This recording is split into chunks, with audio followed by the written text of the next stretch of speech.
ఈరోజు సూర్యాపేట జిల్లాలో భారతీయ జనతా పార్టీ జిల్లా శిక్షణ తరగతులు జరిగినాయి. ఇక్కడ ఈ ప్రశిక్షణ తరగతిలో జిల్లా స్థాయి నాయకులు అందరూ కూడా భారతీయ జనతా పార్టీకి సంబంధించినటువంటి కార్యక్రమాలు, కార్యపద్ధతి, సిద్ధాంతం గురించి ప్యానల్ ఆఫ్ స్పీకర్స్ వచ్చి వాళ్ళతో మాట్లాడతారు. ఈరోజు మనం రాష్ట్రంలో ఉన్నటువంటి రాజకీయ పరిస్థితి చూస్తే కాంగ్రెస్ పార్టీ ఈరోజు రాష్ట్రంలో ఒక కమిషన్ ప్రభుత్వాన్ని నడుపుతూ ఉన్నది. రైతుల బాధలు ఎవరు కూడా పట్టించుకోవట్లేదు. ఈ జిల్లాలో ఉన్నటువంటి సివిల్ సప్లైస్ మినిస్టర్ కానీ, పక్కన ఉన్నటువంటి వ్యవసాయ శాఖ మంత్రులు కానీ, ఈ జిల్లాలో పరిస్థితి ఏ విధంగా రైతులతో ఒకసారి వాళ్ళిద్దరు ఆలోచించాల్సిన సంబంధం ఉంది.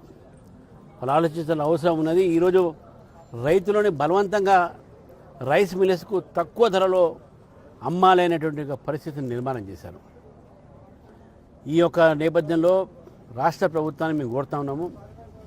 మీరే అన్నారు ఎలక్షన్స్ ముందు చివరి ధాన్యం దాకా కొంటామని చెప్పేసి. సివిల్ సప్లైస్ మినిస్టర్ గారు కూడా అదే అంటున్నారు, మీ చివరి ధాన్యాన్ని కొంటారని. కానీ మీ ప్రభుత్వంలో కొంతమంది మంత్రులు కేంద్రమే కొనాలని చెప్తా ఉన్నారు. ఇటువంటి మాటలతో రాజకీయం చేయకండి రైతులతోని. దయచేసి కాంగ్రెస్ పార్టీ ఈ రాజకీయాలు మర్చిపోవాలి. వాళ్ళు ఇటువంటి రైతులతోని వాళ్ళతో రాజకీయాలు చేయొద్దు. దయచేసి మీకు రాజకీయాలే ముఖ్యము పరిపాలన కన్నా ఎక్కువ. అప్పుడు జూబ్లీస్ ఎలక్షన్స్ ఉన్నప్పుడు రాజకీయాల కోసము ముస్లింసే కాంగ్రెసే ముస్లిం అని చెప్పారు. అప్పుడు మతాన్ని రెచ్చగొట్టి ఒక మతాన్ని మీ ఏపు మలుకునే ప్రయత్నం చేశారు. ఈరోజు నిన్న మీరు కలిసి ఎన్టీ రామారావు గారి యొక్క విగ్రహాన్ని ఆవిష్కరించారు. నిజంగా కూడా ఎన్టీ రామారావు గారి మీద ప్రేమ ఉంటే కాంగ్రెస్ పార్టీ వ్యతిరేకంగానే వచ్చింది ఎన్టీ రామారావు గారి పార్టీ. అది గుర్తుపెట్టుకోవాలి. మీరు కేవలం రాజకీయం కోసమే మీరు వ్యక్తులని మీరు వాడుకుంటా అంటే ఇది తగదు. అది ఈ రెండు రాష్ట్రాల మధ్యన ఉన్నటువంటి మంచి సంబంధాలు తీసుకొచ్చింది భారతీయ జనతా పార్టీ. తెలుగువారంతా రెండు రాష్ట్రాలు పరిపాలన సౌలభ్యం కోసము, రెండు రాష్ట్రాల నిర్మాణం కావాలని ఆ రోజు అక్కడ బీజేపీ వాళ్ళు, ఇక్కడ బీజేపీ వాళ్ళు ఈ రెండు రాష్ట్రాల కోసం పనిచేసినటువంటి పార్టీ మాది. కాంగ్రెస్ పార్టీ ఎన్టీ రామారావు గారిని అవమానపరిచిందనే విషయాన్ని కూడా మనం మర్చిపోరాదు. ఆ అవమానం భరించలేక ఆ రోజు తెలుగువారి గౌరవం కోసం తెలుగుదేశం పార్టీ నిర్మాణం చేసి తెలుగుదేశం తర్వాత ఎన్డీఏలో ఒక భాగమైంది. కాబట్టి కాంగ్రెస్ పార్టీ ఎన్టీ రామారావు గారిని ఎప్పుడు కూడా గౌరవించలేదు. ఎన్టీ రామారావు గారిని అవమానపరిచింది పదే పదే. ఈరోజు కూడా వాళ్ళు అవమానపరుస్తున్నారు. కేవలము రేపు రాబోయేటువంటి ఎన్నికల కోసమే వారి గురించి మాట్లాడుతూ ఉన్నారు. వాస్తవానికి నిజంగా వారి మీద ప్రేమ ఉంటే మీరు ఎన్టీ రామారావు గారి కుటుంబానికి, ఎన్టీ రామారావు గారి అభిమానులకు మీరు క్షమాపణ చెప్పాలి. గతంలో మీరు అవమానపరిచినట్టు ఎందుకు అవమానపరిచారు?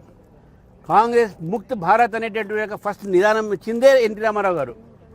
నేషనల్ ఫ్రంట్లో భాగంగా ఉన్నప్పుడు ఏ కాంగ్రెస్ అయితే చెప్పుకుంటుందో మీరు స్వాతంత్రం తెచ్చినామని, అటువంటి కాంగ్రెస్ పార్టీని స్వాతంత్రం చేసేయాలి, ఈ దేశం నుంచి పంపించాలి అనే ఆలోచన చెప్పింది ఆ రోజు ఎన్టీ రామారావు గారు. అందుకని నరేంద్ర మోదీ గారు పదే పదే అంటారు కాంగ్రెస్ ముక్త్ భారత్. కాబట్టి నేను ప్రజలను కోరుతా ఉన్నాను, ఈరోజు ఈ కాంగ్రెస్ పార్టీ నాటకాలని, కాంగ్రెస్ పార్టీ సంబంధించినటువంటి ఒక ఏవైతే ముసలి కన్నూరు వారు ఏదో పెట్టుకుంటున్నారో, వారి యొక్క ఏదైతే ఆర్టిఫిషియల్ లవ్ అని చూపెడుతున్నారో, కృత్రిమ ఒక ప్రేమ ఈరోజు కురిపిస్తున్నారో, వీటన్నిటికీ జాగ్రత్త ఉండండి. కాంగ్రెస్ పార్టీ నమ్మడానికి వీల్లేదు. తడిబట్టతో గొంతు కోసేటటువంటి పార్టీ ఇది. మీరు ఈ నాటకాలు ఇవన్నీ బంద్ చేసి దయచేసి తెలంగాణ ప్రజలను ఆదుకోండి.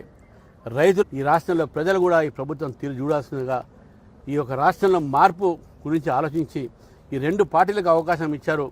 బీఆర్ఎస్కు, కాంగ్రెస్కు, ఈసారి బీజేపీకు అవకాశం ఇవ్వాలని చెప్పేసి కూడా రాష్ట్ర ప్రజల్ని ఈ సందర్భంగా కోరుతా ఉన్నాను. నిన్న ఉత్తమ్ కుమార్ రెడ్డి గారు మాట్లాడుతూ కళ్ళాల దగ్గర పోయి బీజేపీ రాజకీయం చేస్తుంది. ఇప్పటికే 54 లక్షల మెట్రిక్ టన్నులు కొన్నాం, 10,000 కోట్లు రైతుల ఖాతాలలో వేసినాము. వీళ్ళు కేవలం రాజకీయాలు చేస్తున్నారు తప్పించి రైతుల మీద చిత్తశుద్ధి లేదు బీజేపీకి. బీజేపీ పాలిత రాష్ట్రాలలో చాలా అధ్వానంగా ఉంది పరిస్థితి. బీజేపీ కళ్ళాల దగ్గర పోయిన తర్వాతనే వీళ్ళు కళ్ళాల దగ్గర పోతున్నారు. అంతకుముందు ఎందుకు పోలే వీళ్ళు? ఏ కళ్ళాల దగ్గర పోయినండి వీళ్ళు? బీజేపీ మాట్లాడిన తర్వాత, బీజేపీ పోయిన తర్వాత వీళ్ళు ఈరోజు రైతుల గురించి మాట్లాడుతూ ఉన్నారు. రైతు బంధు అంటే రైతు భరోసాని పేరు మార్చుకున్నారు. 15,000 ఇస్తానన్నారు. నెలకు ఎన్ని విడతలు ఇచ్చారండి? దీని రాజకీయం ఏముంది? రైతుల కోసం మాట్లాడడం రాజకీయమా? రైతుల కోసం పోరాటం రాజకీయమా? నేను ఉత్తమ్ కుమార్ రెడ్డి గారు కానీ అక్కడ తుమ్మల నాగేశ్వర గారు ఇద్దరు చెప్తున్నాను, మీరు రాజకీయాలు బంద్ చేయండి, రైతుల గురించి ఆలోచించండి. మీరు అన్నారు నిన్న ప్రతి చివరి ధాన్యం కొంటానని చెప్పి, కానీ మీ మంత్రులు ఏమన్నారు? మేము కాదు కొనేది, కేంద్రం కొనేది. కేంద్రం ఎందుకు కొంటేదండి? మీ బాధ్యత. ఎలక్షన్ మాట్లాడేది మీరు ఎంత కొంటే అంత రీఇంబర్స్మెంట్ చేసేది మళ్ళీ కేంద్ర ప్రభుత్వం. మీరు ప్రజలకు అది చెప్పరు ఎందుకు?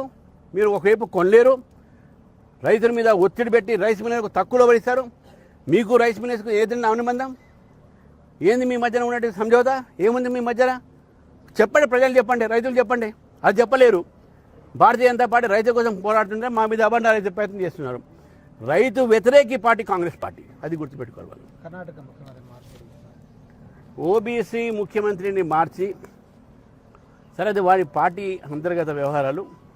కానీ కాంగ్రెస్ పార్టీ మేము ఓబీసీలకు చేస్తాం, ఓబీసీ మా అని చెప్తున్నటువంటి పార్టీ ఈరోజు 3 రాష్ట్రాలు ఉన్నాయి వాళ్ళకు. కేవలం హిమాచల్ ప్రదేశ్లో ఒక ఠాకూర్ని ఇక్కడ ముఖ్యమంత్రి, తెలంగాణలో ఒక రెడ్డి ముఖ్యమంత్రి, పక్కన ఉన్న కర్ణాటకలో ఒక బీసీ ముఖ్యమంత్రిని తీసి మరొక ఫార్వర్డ్ క్యాస్ట్ ముఖ్యమంత్రిని చేశారు. మరి వీరికి ఓబీసీ పట్ల ఎటువంటి ప్రేమ అని ఒక్కసారి వాళ్ళు ఆలోచించాలి. కాబట్టి ఈ యొక్క ప్రేమ అంతా కూడా ముసలి ప్రేమ, వీళ్ళకు ఎవరి మీద వీళ్ళకి ప్రేమ లేదు. వీళ్ళ రాజకీయాలే వీళ్ళకి ముఖ్యము. వాళ్ళ ఇంత అంతర్గత వ్యవహారం అయినప్పుడు కూడా కర్ణాటక ప్రజలకు ఒక మంచి సుస్థిరమైనటువంటి పరిపాలన రావాలి. ఈ ముఖ్యమంత్రులు మారినంత మాత్రాన అక్కడ మార్పులు జరగవు. ఇప్పటికే అక్కడ స్టెబిలిటీ లేదు ప్రభుత్వంలో, అస్థిరమైనటువంటి ప్రభుత్వము, సుస్థిరత రావాలి.